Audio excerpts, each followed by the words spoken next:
Welcome to the More Life Podcast, where creatives, problem solvers, and entrepreneurs talk about squeezing more out and finding meaning in this crazy thing we call life. Let's dive in.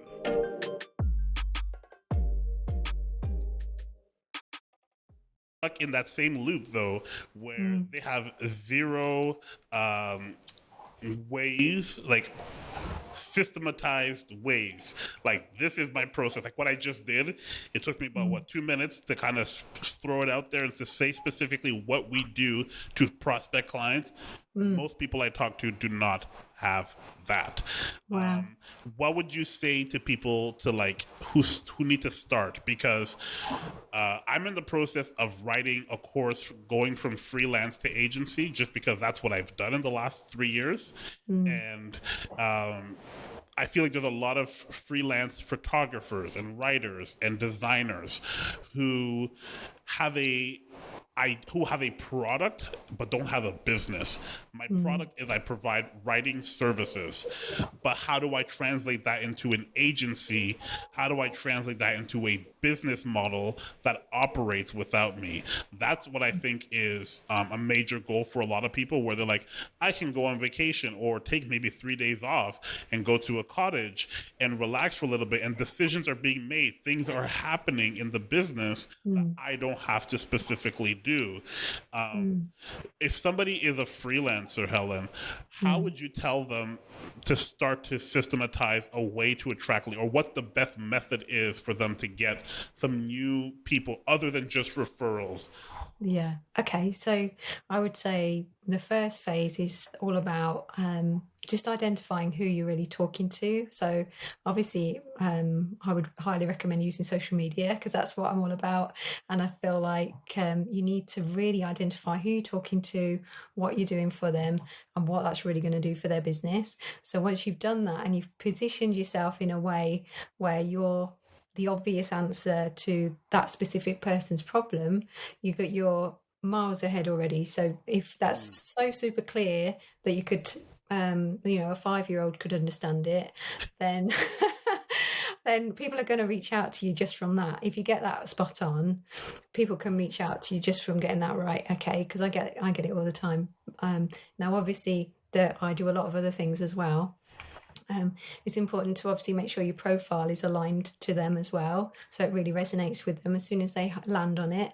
And you're talking like if there's like an about section in, let's say you're on LinkedIn, for instance, that you are talking about how they feel first, not about you. So I know the about section is typically meant to be about you, but if you want to really draw people in, it's got to be about them first, so they know they're in the right place.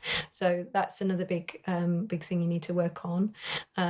You also need to make sure that you have a very clear understanding of lead generation through some kind of platform. So deciding, really researching your ideal audience, finding out all about them so you know them inside out, and understanding where they hang out the most. So What type of platforms would you suggest? Just throw some out there that people could look into. Yeah, so Like you said, platform for like lead generation platform, is that like HubSpot or Salesforce? So no, just any social media platform where you feel your ideal client hangs out. So if it's Instagram, LinkedIn, Facebook, or wherever you feel they are the most, because obviously some types of businesses are more on LinkedIn, some are more on Facebook. Like coaches hang out more on Facebook. If you want to target coaches, I would say Facebook. If you want to target designers, obviously Instagram and LinkedIn. LinkedIn's more agencies. So yeah, it's really working out where your people hang out the most. Really learn that platform, understand that platform really, really well, so that you know all the tips and tricks for that platform. And then it's really important that you know what you're offering them. So once you've done the research and you've worked out everything about them, you've really got to understand their journey, what it's like to be them. You're going to create an offer that gives them everything they want and everything they need. need. So you've got to realize they're not going to be aware of certain things along their journey at the moment. The moment you meet them will be when they've got this big problem that's on their mind all the time, something that's like keeping them awake at night. And that's the thing you need to focus on. So focus on that first, and then think about their journey. Where are they going? All the other things they're going to need, all the hurdles they've got to get over to achieve the thing that they really want the most. And you're going to create an amazing offer for them. Now, that is obviously quite a high level skill thing to do. Yeah. But yeah, obviously that's just giving you a very brief framework of what to do with Don't that. give them all the secret sauce. Yes, let them. We're gonna send them to you so that they can call you and find out how exactly should they get this type of help in their Yeah. business. But a true leader, a true captain, stays on the ship, helps the people on board. At least that's the way I see it. I know there are some more ruthless types of leaders that are going to be, uh, every person for themselves, fend for yourself, get where you need to go, be where you need to be. I'll see you on this other side if you make it type of thing. But I do genuinely believe there's that added layer for risk when we're talking about making tough decisions at work. Imagine your business journey as a mountain. Every time you make a poor decision, you take the easy way out. You don't lean into those tough decisions. You dig a hole on the side of that mountain, deeper and deeper and deeper. Instead, if you were to make the tough decisions, face adversity head on, have those tough conversations, you will maybe have a dip down and come back up, dip down, come back up, dip down, come back up, but you're still going forward up this mountain. But the bad decision just digs you deeper into a hole here. And now you have to dig yourself out of the hole to get back on track. There have been so many moments where I have made a poor decision and had to dig myself out. And I wish I had somebody who could shake me a little bit and be like, listen, no matter what, you got to pay for this in the end. Either you're going to pay for it by going through the tough times, or you're going to pay for it by crawling out of the hole.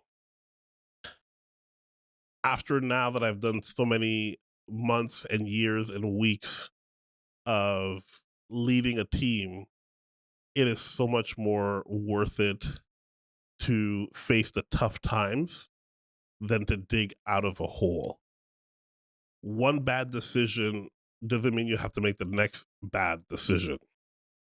All you have to do is the next right step to kind of get you back on track.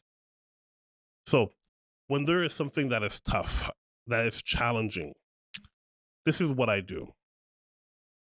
I think about, what does my business need from me? I'm always hardest on myself.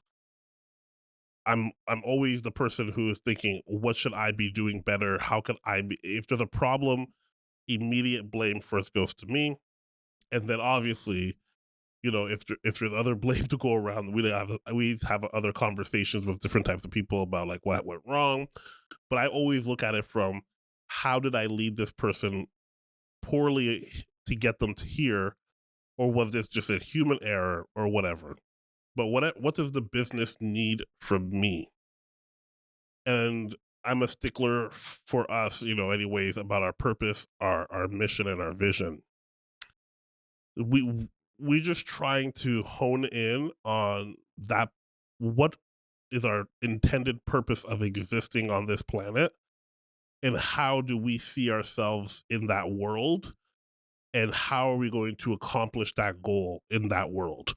Exactly. And we just started off like very small with our website. and I think Amazon as well. Like we launched with those two platforms. And then once we noticed, that we were selling pretty fast, that's when we did our second batch. And at this point, we started running very minimal ads, like just some sort of Facebook, Instagram ads, just because, we need to get some awareness. And then from there, we sort of went through to the third batch. And so one thing that we're learning with all this too is like lead times and processes and trying to make projections, like all of that is so brand new to us. And so that's been sort of tricky to figure out to, make sure you have product before you sell out. And that was a thing with BlogTO too. Like we weren't expecting that article to come out that fast when, the writer had initially reached out, and we were like, oh my God, we should have had, more product on Amazon before that hit. So those are all the sort of things that we're learning now, starting this business. Yeah, and Danielle said it perfectly. It was really all about iteration. But Bart, to your point, I think the thing that we did at the onset that was really just critical to getting this just from 0 to 1 was just starting somewhere. In that we had this idea, we had the vision, we knew where we were trying to go, but to get from nothing to something on paper was just such an important step. And I think that's, if I'm to leave people listening with one simple message, literally just put pen to paper or finger to keyboard, just start somewhere. Like the stage before us even beginning and even printing that first batch, it consisted, to your point, of having a Google spreadsheet where we wrote a ton of affirmations just based off of, again, the way that we actually talk to each other, the words that we actually say to each other. And then what we did is that we sent it to, I think it was 5 of our closest friends, including Danielle's fiance. And we just said, rank these on a scale of 1 to 10, just rank them. Don't worry about don't worry about our feelings. Don't worry about offending us. Just rank them on a scale of 1 to 10. We then combined everyone's answers and got our list of like top 50 affirmations. Like that is something anyone can do. Anyone can put their heart on paper and send it to their friends to rank. And that was our minimum viable product. There was obviously a bit of refinement that went into that, a bit of rewrites after some of our affirmations got decimated, but still it was a very just kind of bare bones process that required no special equipment, no upfront costs, $0 went into that process, but it was what we needed to validate that there was something going for us here. There was obviously a bit more involved in actually printing that initial small batch and even more in the second one. But again, that process of 0 to 1 was as simple as creating a Google spreadsheet and putting down some ideas. Yeah. I love it. And when did I'm going to admit to the audience, I have so many questions. This is going to be a little bit self-serving. Number one, how do you, from a business standpoint, find it niche hopping for you? Are you kind of, is it kind of like riding waves? Like, oh, there seems to be a gap in the market, I'm going to jump on this right now. You know how like TikTokers find trends? Yeah. They're like, this is a trend right now, everyone's doing this dance.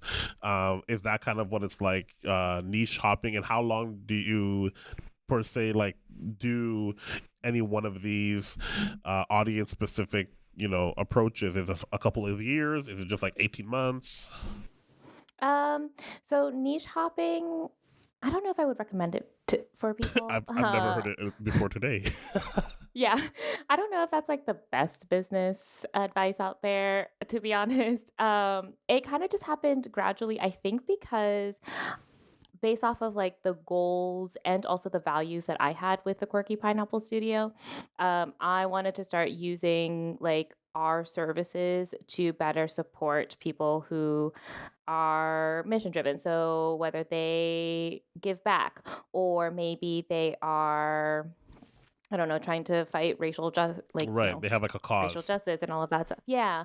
So it kind of gradually happened like that. The funny thing is, so I say I niche hopped, but I do think like a lot of the clients that we still bring in, and then the people who reach out, they kind of fall under all of the niches that I mentioned before. I think the core thing is that they are social impact businesses. So they have an aspect where they want to give back to their community, or where they want to donate like a portion of their profits, or they, I don't know, volunteer some of their services to causes or organizations that can't actually pay. So what then transpired? Because then you went through a season of growth where you were officially closing down Media Crate. Yeah. Where it was like, hey, we did what we came here to do, Yeah. and we've now, swung from one vine like Tarzan. We've let go of this vine, and we're going to grab hold of this vine now, Yeah. and we're now going forward in this new mission, in this new direction. So what did growth look like for you and your team, and how did you guys handle that? Well, didn't handle well. I'll obviously provide some more context, but like thinking back to it, and the reason why I'm keeping my team small now is because I grew too quickly. And at the time, I would always talk about the fact that scaling and growing are not the same thing. When you scale, it happens on a consistent upward trajectory, whereas growing, you're expanding sideways without like growing vertically. And so my team was growing, I was getting bigger, but we weren't scaling our operations. We weren't any more profitable, in those beginning stages, right? And so like that was huge for me. And it was exciting because I'm like, oh, new clients. Okay, who do we have to take this client on? Great. Oh, we have to hire someone. We have to. Right. And so it was like, okay, got to find the next person to come in. Whereas if I had stayed focused on, fully resourcing absolutely everybody. And now my mindset is, don't hire until it hurts. Right. Yes. Like don't hire until like you've exhausted all resources. Everyone's at full capacity. You've gone through a season where you have some data to back up your decision making. Right? Like that's where my head's at now. So, I mean, what did growth look like? It was heavy. It moved really, really quickly. I made the decision when I first started to double down on our partnership with Asana. And when I was like really getting into it, like there weren't a lot of resources online around, how to use Asana effectively. And not just the features, but use cases. So I started getting questions from prospects and people in certain communities. And I started making content around how to answer those questions. And YouTube was my channel. And so I was getting people watching the videos, commenting on the videos, booking a call, and then there we go. Your channel grew really fast because we did. started around the same time. Okay. And it's still not big. Like I think I just hit 4,000 subscribers, but like it's still our number one source of lead generation. I don't do any outbound. It's all coming from YouTube. And then our partnership with Asana. So because of the commitment to consistent content and the commitment to our partner Asana, right? Like I was doing everything I could. I made videos for their sales team so their sales team could share with their customers. So their customers were seeing my videos, and then the sales team would make the introduction to me. And then it's like, here's Marquis. And they're like, oh, I've watched this guy's videos, or, oh, that's the guy from the video. Great. So it was things like that I did that really helped, like almost like speed run, through that first stage, right? It's like we had a solution to the problem. We understood the problem. And because I had just stepped out of the marketing agency owner space, I was then connecting with a lot of marketing agencies, right? And marketing teams, which is, how we started working together. 100%.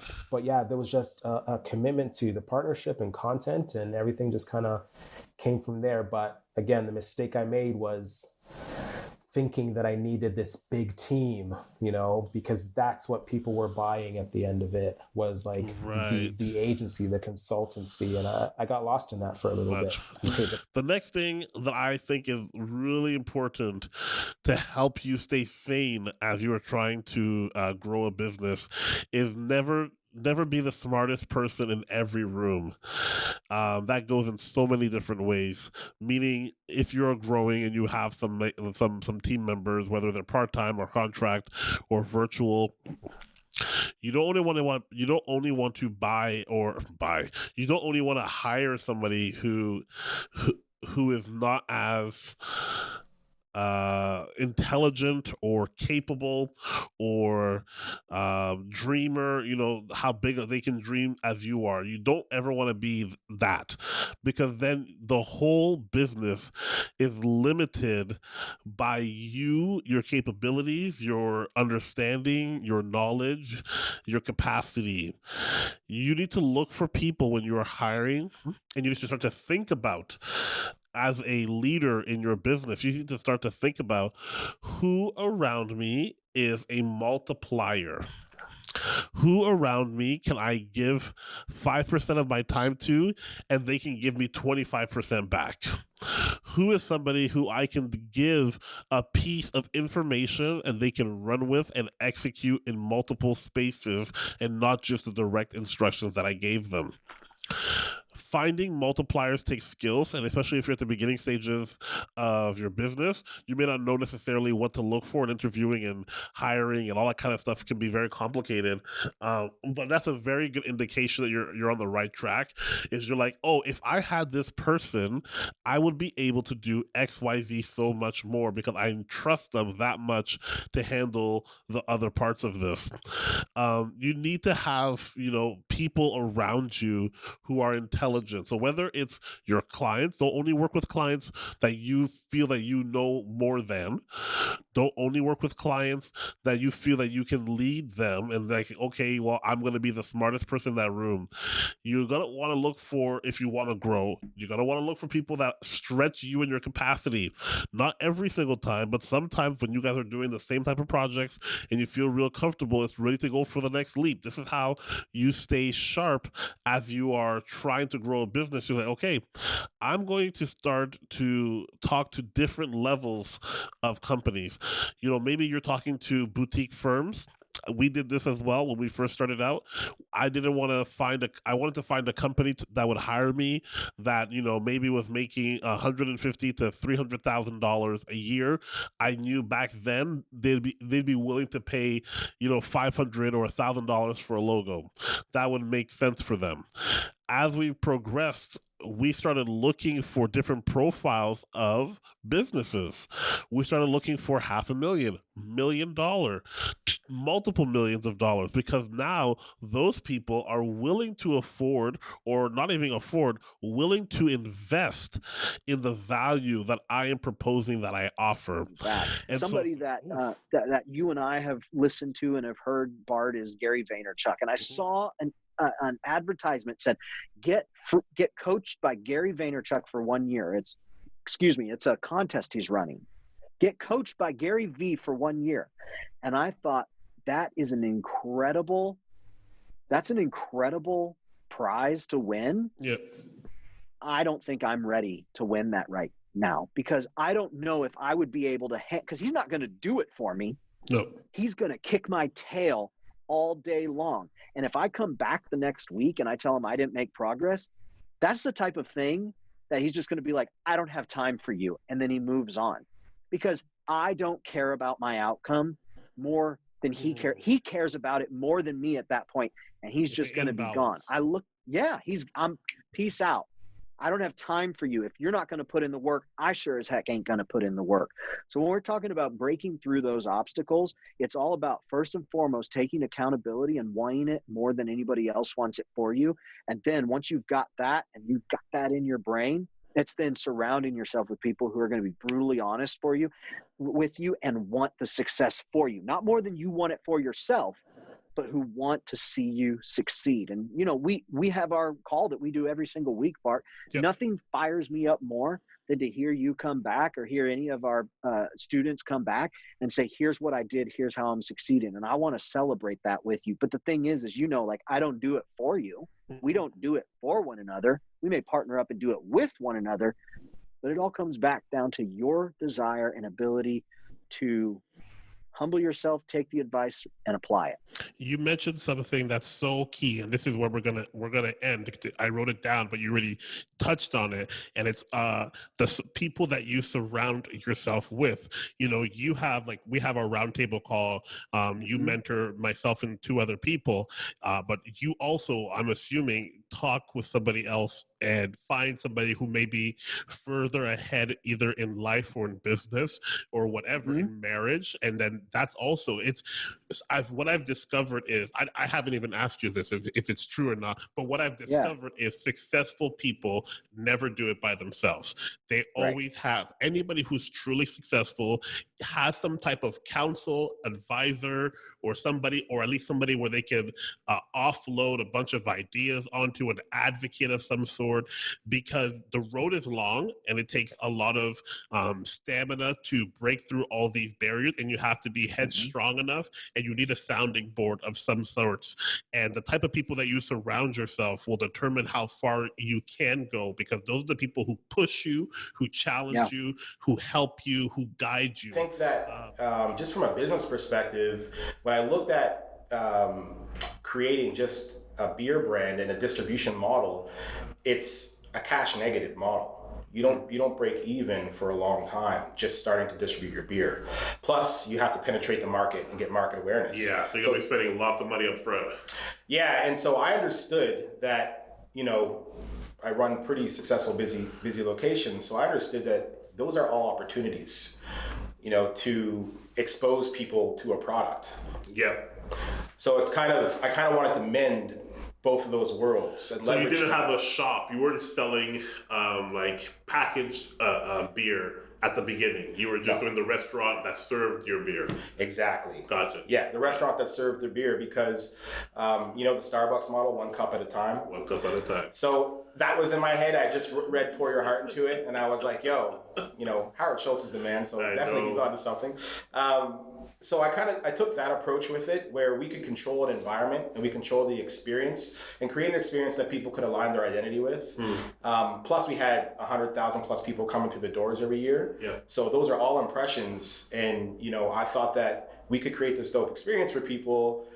They would understand the brand, and they'd align their identity to the brand, and that's powerful. For when they see the product out on the shelf, they know who you are, they know what you're about, they're going to trust that product's going to be good.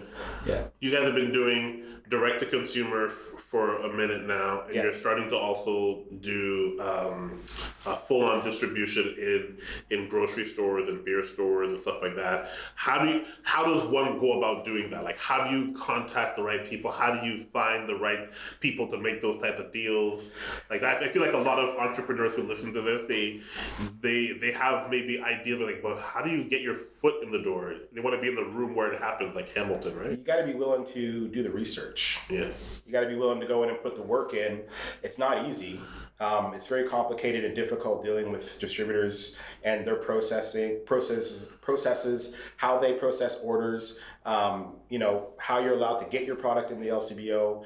And also, if you have friends, like my boy Ryan Shanks, shout out to Shanks, he helped me navigate that process through getting into the LCBO. So also finding someone who can help you, who you trust, who may have experience or expertise in a specific thing you're trying to do. Don't be afraid to put yourself out there and ask people for help.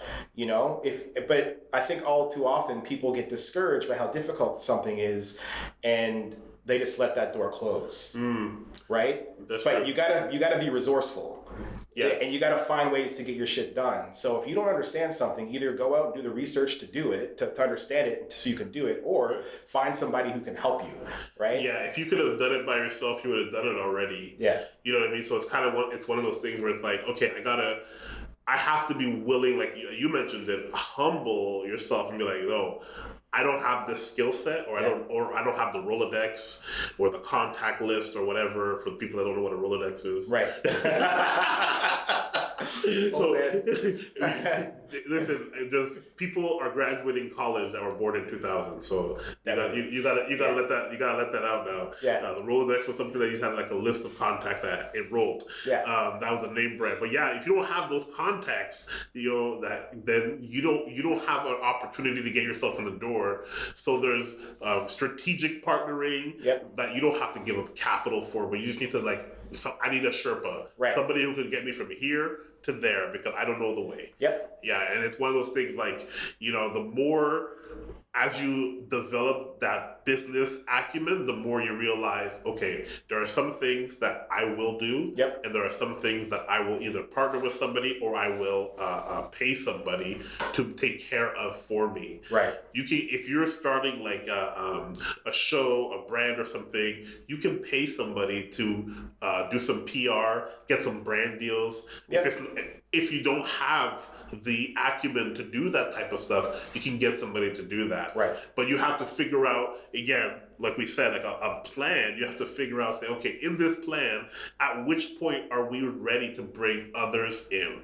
At which point are we ready to bring strategic? There's stuff that you have to have operationally. Like if we're talking about mascot, you got to have servers, you got to have bartenders, you got to have all these things. You have to. Right. But like, at which point where you're like, okay, we're going to hire a designer. We're going to hire maybe a business manager or maybe a lawyer at this point because we got these deals and these contracts coming in. At which point did you feel like, okay, we're now ready to start bringing other people involved to help with us? I think after I developed, I did a business plan. Like, I'm a nerd, so I went and I know a lot. I don't think you need one necessarily, but you have to understand what makes you unique and what makes you different and who your customer is. At least start out with that.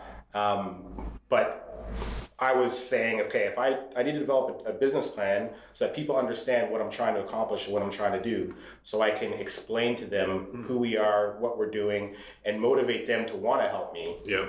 Because it's like, I'm doing this dope thing. I'm trying to do this, this cool beer.